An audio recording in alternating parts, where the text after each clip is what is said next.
Shalom Bapak Ibu, saudara-saudari sekalian. Selamat pagi, selamat hari Minggu. Pagi hari ini kita akan bersama-sama memuji Tuhan, memuliakan Tuhan. Dan kita juga akan bersama-sama mengadakan jamuan kudus. Dan sebelum kita mengadakan firman Tuhan, baiknya dan mengajak ibu saudara sekalian untuk kita memuji, memuliakan Tuhan. Mari kita akan pujian kita seperti itu.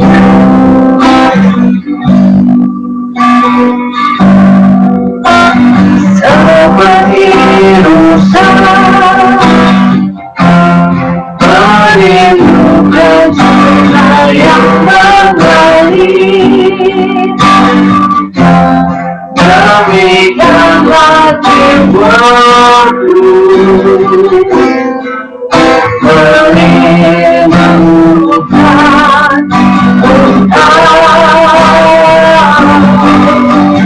Tuhan rajaku, padamu sangat baik jiwaku. Bila ku boleh dekat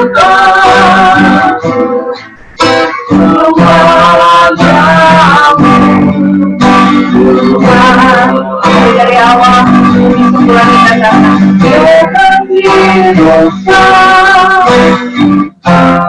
merindukan surga yang mengalir,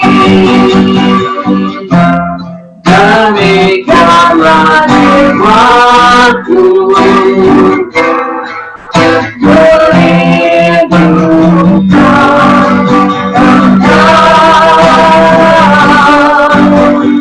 Tuhan rajaku, padamu sangat baik jiwaku. Bila ku boleh dekat kepadamu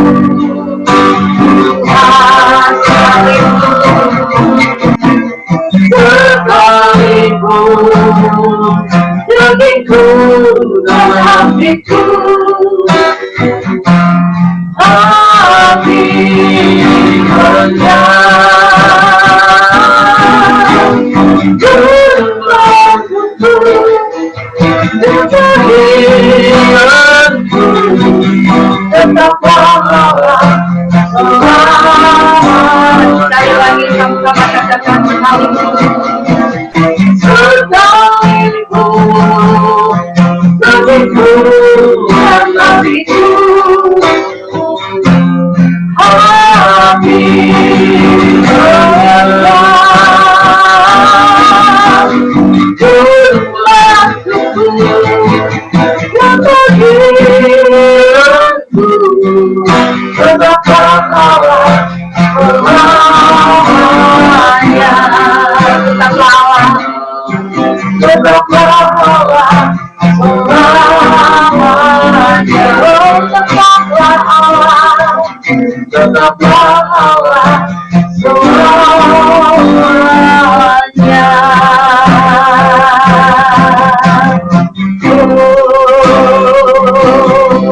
Datanglah rajaku, Tuhan Yesus tidak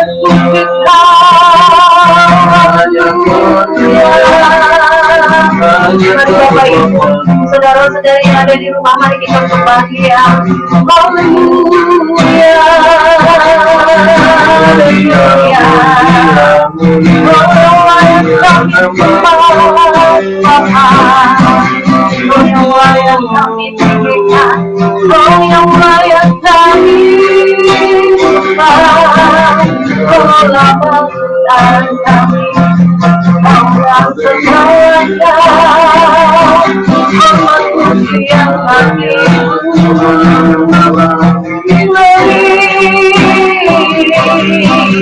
glory, haleluya, haleluya.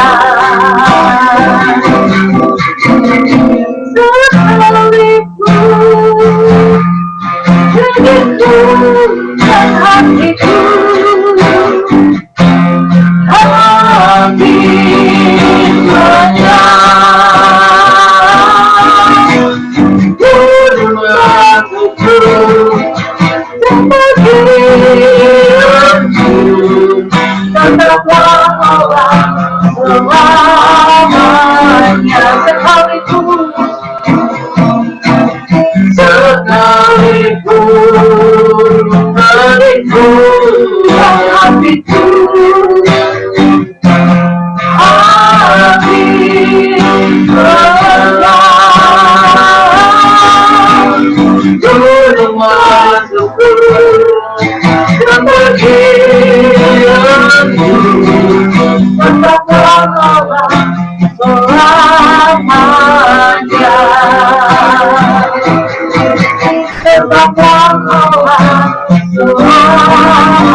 Kami bersyukur Engkau Allah kami, Engkau Bapa yang layak kami puji dan yang kami sembah. Kami bersyukur Bapa, karena Engkau Bapa anugerah-Mu yang terbesar. Kami boleh Bapa ada di dalam hidup kami ini untuk memperbaiki hari-hari kami, untuk semakin hari meneladani Kristus Bapa. Oleh karena kekuatan Roh Kudus-Mu Bapa, biarlah kami Bapa boleh terus dikuatkan oleh kebenaran firman-Mu Bapa. Biarlah firman-Mu Bapa yang membawa kami untuk hidup sempurna yang seperti Bapa inginkan. Ini kami Bapa, ucapan syukur kami Bapa melalui pujian kami dari hati kami Bapa. Kami mau memuliakan Engkau. Haleluya, haleluya. Terima kasih Tuhan. Ya Engkau. Percaya kepadamu, Allah sudah mengerti dan tak pernah ku tahu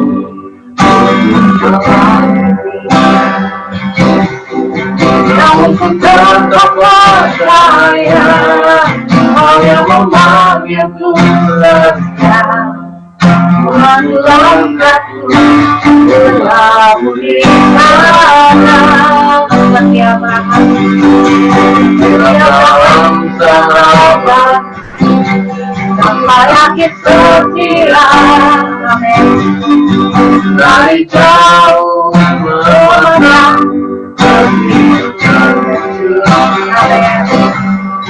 aku tahu firman apa yang Kau janjikan tempat pertemuan semua saling Tuhan bawaku ke sana padaku setia mengerti semua maksud dan jalanku. Aku ingin lagi tinggal dunia ini, karena aku yakin yang Kau sediakan sempurna. Aku percaya kepada walau sudah mengerti dan tak pernah ku tahu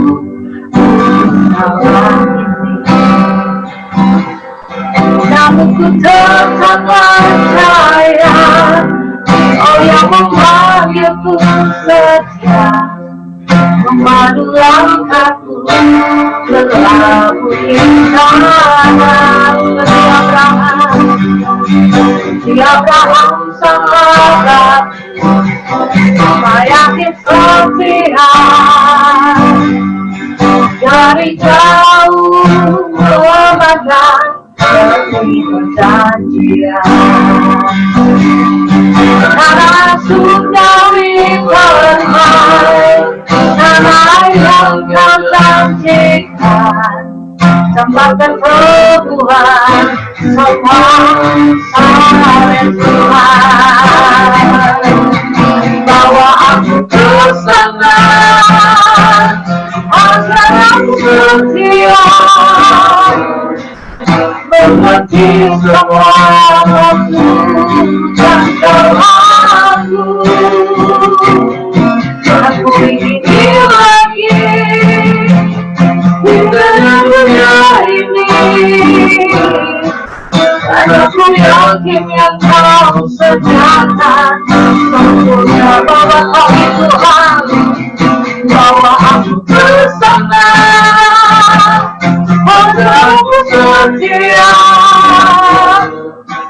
mengerti semua maksud dan doaku.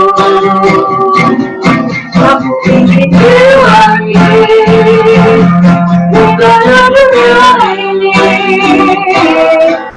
dan aku yakin yang kau sediakan sempurna. Sekali lagi sama-sama bawa aku bersama agar aku setia mengerti semua maksud dan doaku. Aku ingin lagi dalam dunia ini, dan aku yakin yang kau sediakan sempurna. Karena kami yakin Tuhan, dan aku yakin yang kau sediakan sempurna. Aku yakin yang kau sediakan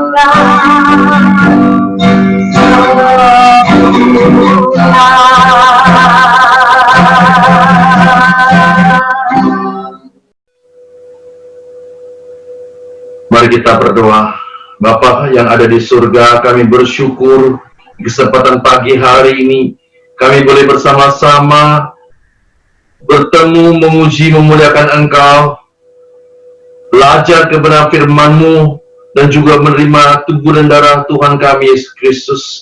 Terima kasih atas kesempatan indah ini yang berharga ini Bapa. Biarlah kebenaran membebaskan kami, dan kami terus punya semangat yang tinggi untuk berjuang di sisa hidup kami menjadi pribadi yang berkenan di hadapan-Mu, menjadi anak kesayangan-Mu. Berbicaralah ya Bapa, melalui anak-Mu ini, pakai anak-Mu ini sebagai alat-Mu, menyampaikan isi hati-Mu. Terima kasih Bapa, di dalam nama Tuhan Yesus, kami siap untuk belajar kebenaran firman Tuhan. Haleluya. Amin. Bapak, Ibu, Saudara-saudari yang saya kasihi di dalam Tuhan Yesus, apa kabar? Semua bisa dilewati? Puji Tuhan. Kita bersyukur boleh bersama-sama di hari Minggu ini menerima perjamuan kudus. Dan sebelum kita menerima perjamuan kudus, saudaraku, kita akan belajar kebenaran firman Tuhan. Bapak, Ibu, Saudara-saudari yang saya kasih dalam Tuhan Yesus, kita hidup di dunia yang semakin jahat dari segala segi. Jahat artinya berlawanan dengan keinginan Bapa, atau membuat manusia sadar atau tidak sadar melawan kehendak Bapa.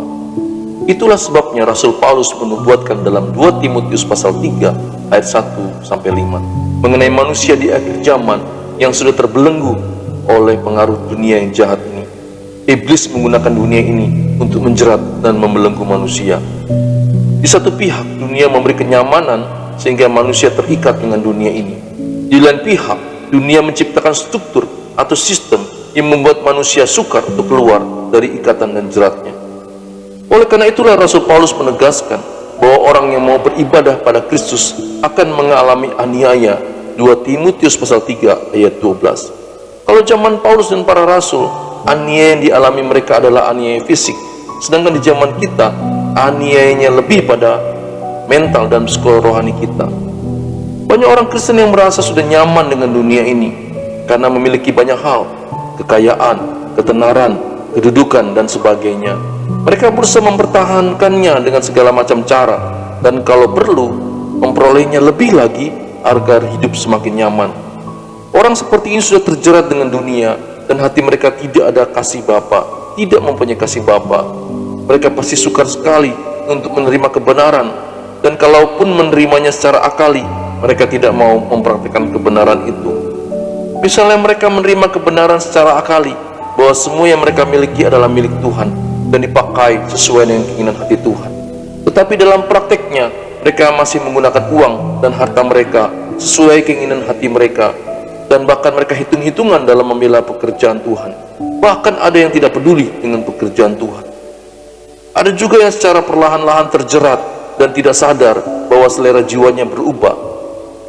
Misalnya ia mendapat usaha atau pekerjaan yang menghasilkan uang yang sangat banyak, tetapi dalam pekerjaannya itu ia dikondisikan untuk menerima atau menemani rekan bisnisnya atau klien perusahaannya untuk menikmati kesenangan di tempat-tempat hiburan.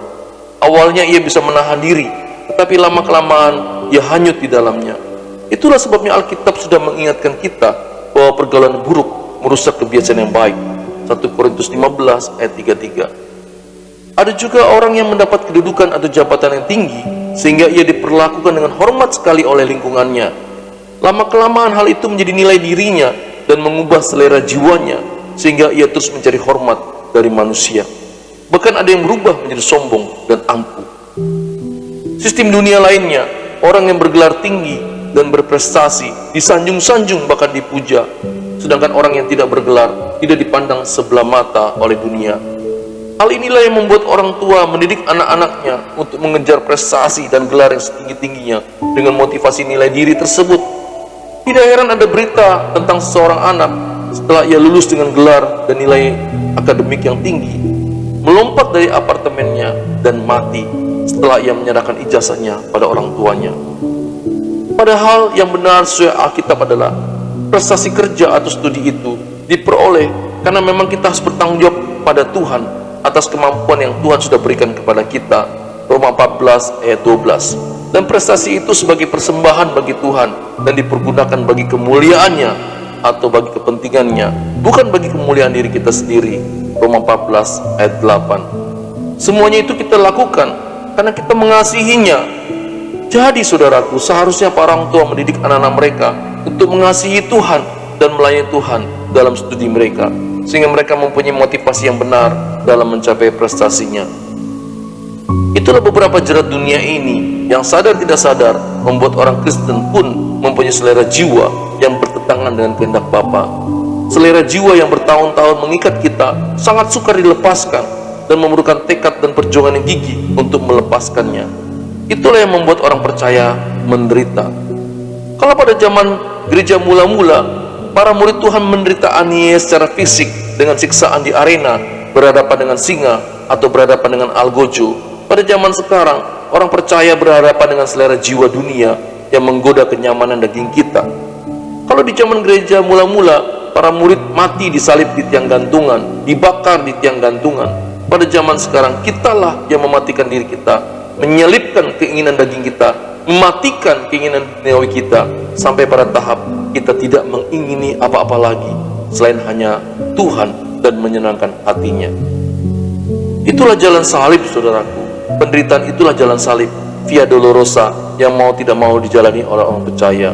Tuhan Yesus berkata, setiap orang yang mau mengikut aku, dia harus menyangkal dirinya, memikul salibnya, dan mengikuti aku.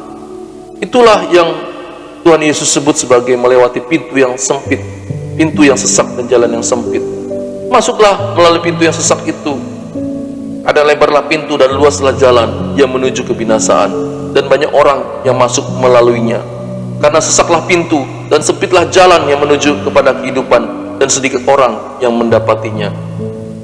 Penderitaan itu disebut jalan penderitaan bersama Tuhan Yesus dalam Roma 8 ayat 17. Dan jika kita adalah anak, maka kita juga adalah ahli waris, maksudnya orang-orang yang berhak menerima janji-janji Allah yang akan menerimanya bersama-sama dengan Kristus, yaitu jika kita menderita bersama-sama dengan Dia, supaya kita juga dipermuliakan bersama-sama dengan Dia. Itulah artinya penderitaan kita disebut kehilangan nyawa, karena Tuhan Yesus dalam Matius 10 ayat 39. Barang siapa mempertahankan nyawanya, ia akan kehilangan nyawanya, dan barang siapa kehilangan nyawanya karena aku, ia akan memperolehnya. Mudah? Tidak mudah saudaraku, bahkan sukar sekali. Tetapi itu bisa kita capai karena memang Tuhan menghendakinya. Kalau Tuhan mengatakan harus kita jalani, kita harus jalaninya. Tetapi jalan ini memang harus kita lalui sebagai orang percaya. Tidak ada kompromi, tidak ada jalan tengah saudaraku. Karena itulah yang Tuhan kehendaki. Orang percaya harus mengambil sikap, mengambil positioning yang memang berbeda dengan anak dunia, bahkan berbeda dengan orang beragama pada umumnya. Tuhan Yesus berkata, "Aku berkata kepadamu, jika hidup keagamaanmu tidak lebih benar daripada hidup keagamaan ahli-ahli Taurat dan orang-orang Farisi, sesungguhnya kamu tidak akan masuk ke dalam kerajaan surga." Ahli Taurat dan orang Farisi adalah kalangan elit di kaum Yahudi, di agama Yahudi. Mereka orang-orang yang tekun melakukan Taurat Musa dan hukum-hukum yang mengatur di bawahnya. Tetapi mereka melakukan kebenaran dengan melakukan hukum Taurat, sedangkan kita melakukan kebenaran dengan melakukan kehendak Bapa. Sangat berbeda saudara, sangat berbeda levelnya. Jadi langkah pertama untuk kita bisa keluar dari jerat sistem dunia adalah yang pertama-tama melepaskan semua yang kita miliki di dunia ini, termasuk hak dan harga diri kita. Lukas 14 ayat 33. Dan menyerahkan sepenuhnya kepada Tuhan. Kita mempunyai, tetapi kita tidak merasa memiliki, karena semuanya adalah milik Tuhan. Lukas 14 ayat 33. Demikian pula lah tiap-tiap orang di antara kamu yang tidak melepaskan dirinya dari segala miliknya tidak dapat menjadi muridku. Kita menolak kesenangan dunia dengan menjaga pikiran kita bersih. Caranya menjaga apa yang kita lihat dan apa yang kita dengar. Kita menolak tontonan-tontonan dan bacaan-bacaan yang tidak membawa kita dekat dengan Tuhan. Kita menolak pergaulan-pergaulan yang tidak membawa kita dekat dengan Tuhan dan menyeret kita kepada kesenangan dunia. 1 Korintus pasal 15 ayat 33. Janganlah kamu sesat, pergaulan yang buruk merusak kebiasaan yang baik. Kita memang pada akhirnya menjadi orang-orang asing di dunia ini. Dan memang kita adalah orang-orang asing di dunia ini, sebab keluargaan kita memang bukan di dunia ini, melainkan di surga. Filipi pasal 3 ayat 20. Tetapi kita harus ingat saudaraku, bahwa kita mempunyai komunitas yang mempunyai spirit atau gairah yang sama. Jadi kita tidak berjuang sendirian. Ada banyak saudara yang berjuang bersama kita. Bila saudara belum mempunyai komunitas seperti itu, carilah dan bergabunglah dengan komunitas itu, baik secara fisik maupun dalam dunia maya. Langkah yang kedua saudaraku, kita belajar kebenaran dan berlatih mempraktekannya. Ada channel YouTube bernama truth.id dan channel bernama Sabda Kehidupan Firman Kebenaran yang saudara bisa ikuti dan belajar di dalamnya. Ada web yang bernama Ekumene Bible Course yang saudara bisa bergabung dan belajar di dalamnya. Ada Instagram Suara Kebenaran dan GSKI Nafiri Banjarbaru yang setiap hari menyajikan renungan singkat. Belajar adalah penyembahan kepada Tuhan. Ignorance cannot be righteous. Ketidaktahuan tidak mungkin bisa membuat kita benar. Ketidaktahuan adalah pengkhianatan pada Tuhan. Sebab bagaimana mungkin kita bisa menyembah Tuhan secara benar kalau kita tidak mengenal dengan benar siapa Tuhan yang kita sembah itu? Bagaimana mungkin kita bisa bersikap secara pantas dalam hidup kita di hadapan Tuhan setiap waktu bila kita tidak tahu bagaimana caranya bersikap yang benar dan pantas bagi Dia? Dengan belajar kebenaran murni, kita menaruh jangkar pikiran Tuhan dalam pikiran kita. Pikiran yang benar pasti menghasilkan kehendak yang benar. Kehendak yang benar pasti menghasilkan perbuatan yang benar. Perbuatan-perbuatan yang benar pasti menghasilkan kebiasaan yang benar. Dan kebiasaan-kebiasaan yang benar pasti menghasilkan pribadi yang benar dan pribadi yang berkenan kepada Bapa. Saudaraku yang saya kasih dalam Tuhan Yesus, kebenaran ini dahsyat sekali saudaraku. Kalau sekarang kita menyadari bahwa saudara saya sudah begitu lama terikat dengan dunia ini. Dengan kata lain, kita sudah begitu lama bersahabat dengan dunia ini. Kita sudah terikat dengan spirit dunia ini yang mengejar kenyamanannya. Dan sekarang kita menyadari bahwa saudara saya berjuang untuk melepaskan diri, dan kita menyadari bahwa perjuangan itu adalah jalan penderitaan. Karena kita tahu dengan melepaskan diri dari keterikatan dunia, kita bebas untuk bertumbuh menjadi pribadi yang berkenan di hati Tuhan, di hati Bapa. Tetapi kita percaya bahwa Bapa bekerja di dalam segala sesuatu untuk mendatangkan kebaikan bagi kita yang mengasihi Dia. Selamat berjuang saudaraku.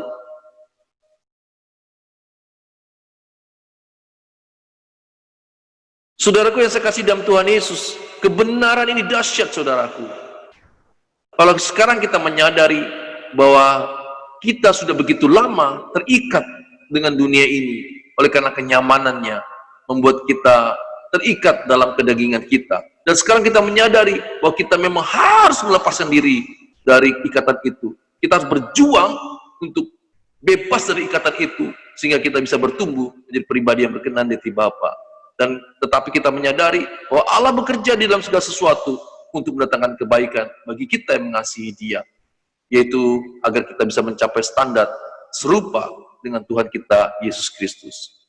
Selamat berjuang bersama saya, saudaraku. Tuhan Yesus memberkati. Mari kita siapkan hati kita, pikiran kita fokus pada perjamuan kudus untuk menerima tubuh dan darah Tuhan Yesus.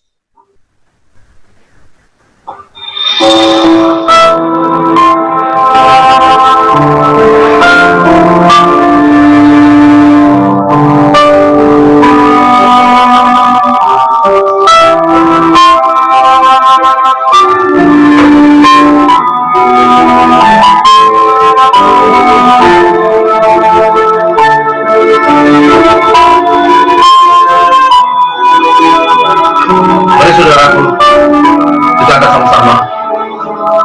Di jalan terjang berdebu, tetapi tertib langkah Anak Manusia, pikul salibnya.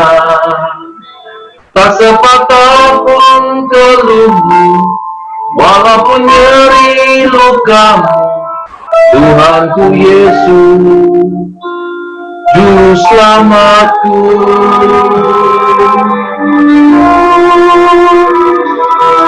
Di jalan terjal berdebu, tetapi tertib langkahmu, Anak Manusia, pikul salibnya. Tak sepatah pun keluhmu, walaupun nyeri lukamu, Tuhanku Yesus, Juru Selamatku. Engkau karena salahku, sesungguhnya deritamu. Karena dosaku, sesungguhnya kedatanganmu. Gantikan tempatku, agar aku tak binasa. Bapak berdoa Tuhan di dalam Yesus, khususkan dan bisa jiwa kami di dalam Tuhan Yesus, di dalam nama Tuhan Yesus. Terima kasih Bapak, khususkan nama yang melayani Bapak, khususkan jemaat yang menerimanya di dalam nama Tuhan Yesus. Terima kasih Bapak, di dalam nama Tuhan. Haleluya.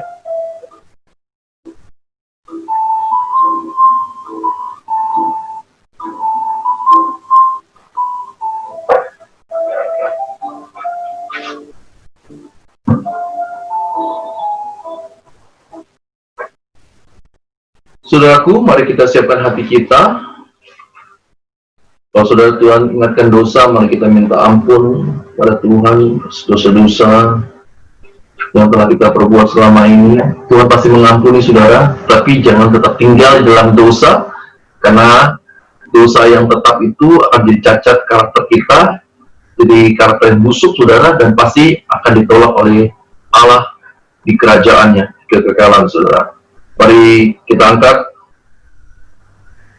roti dan anggur dengan kedua tangan kita dan mari kita berdoa.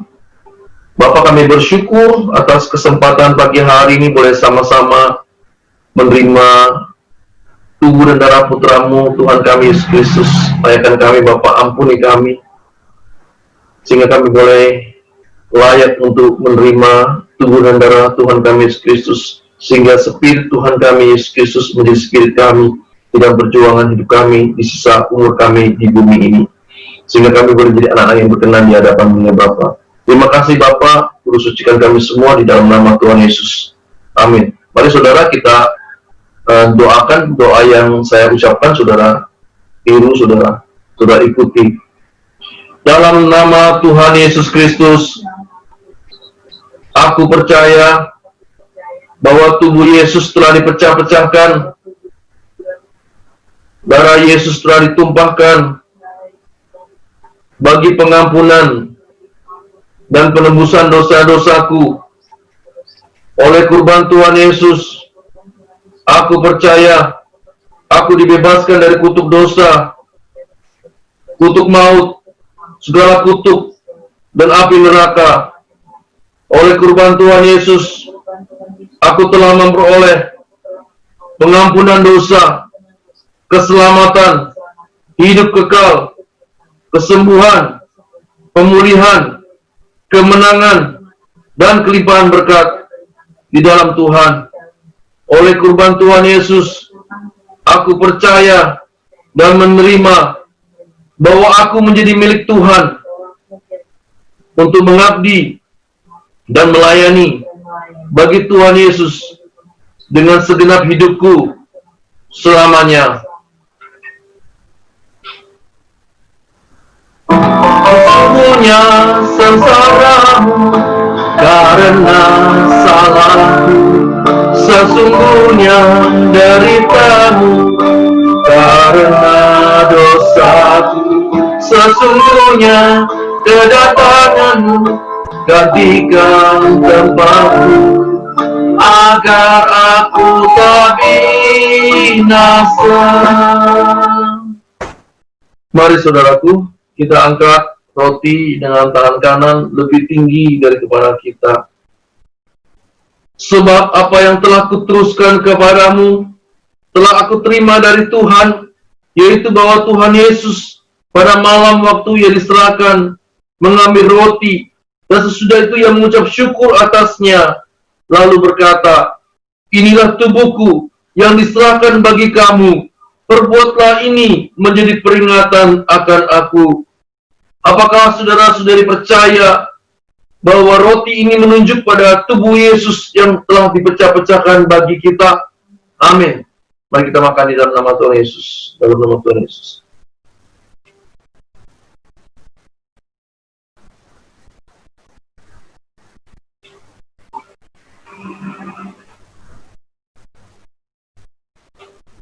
Ini kita angkat cawan lebih tinggi daripada kepala kita. Demikian juga yang mengambil cawan sesudah makan, lalu berkata, "Cawan ini adalah perjanjian baru yang dimeteraikan oleh darahku. Perbuatlah ini setiap kali kamu minumnya menjadi peringatan akan aku. Sebab setiap kali kamu makan roti ini dan minum cawan ini, kamu memberitakan kematian Tuhan sampai ia datang." Saudara-saudariku yang terkasih, percayakah saudara bahwa anggur ini menunjuk pada darah Yesus yang telah dicurahkan bagi penebusan dosa-dosa kita? Amin. Mari kita minum dalam nama Yesus. Dalam nama Tuhan Yesus.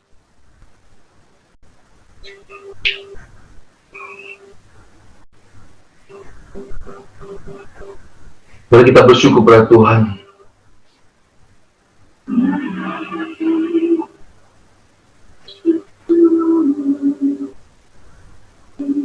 Terima kasih Tuhan. Terima kasih Bapa.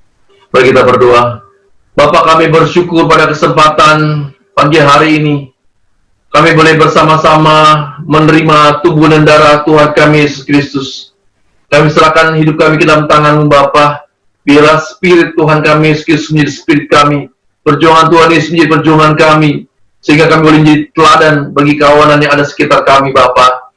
Biarlah kami boleh berjuang terus mengenakan kodrat ilahi, menjadi anak kesayangan-Mu Bapa, dan berjuang menjadi pribadi yang berkenan di hadapan-Mu, sampai pada saatnya Engkau nyatakan bahwa kami berkenan di hadapan-Mu. Terima kasih Bapa, terima kasih, terpuji nama-Mu. Ini hidup kami serahkan pribadi lepas pribadi, keluarga demi keluarga.